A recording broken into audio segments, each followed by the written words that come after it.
l'importance de la phase de formation sur la synodalité, initiée par les évêques pour accompagner le processus synodal lancé par le pape François.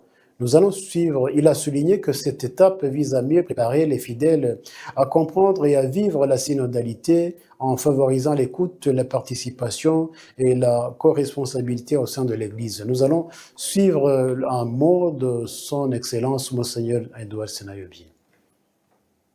Beaucoup,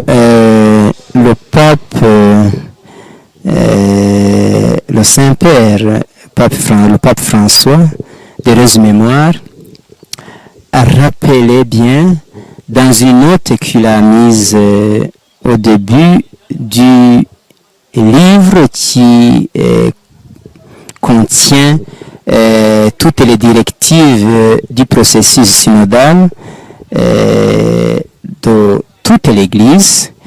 Il a rappelé que cette phase que nous sommes en train de vivre maintenant est une phase de mise en application des directives du synode.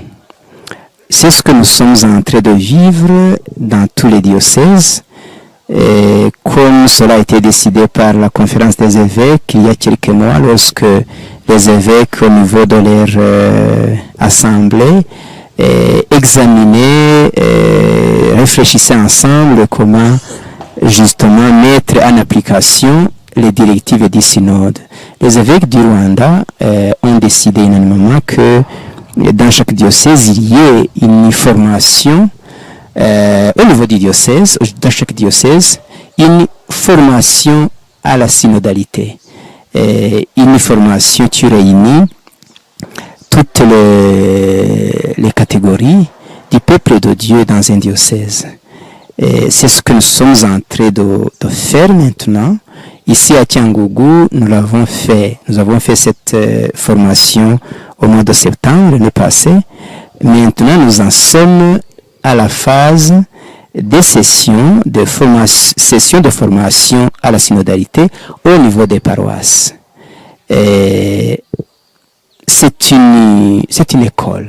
Ce processus synodal, c'est vraiment une école où tous, les évêques, les prêtres, les consacrés, les laïcs se mettent ensemble pour réfléchir ensemble, pour chercher la lumière dont l'Esprit Saint ensemble, pour discerner ce que l'Esprit Saint dit aux églises.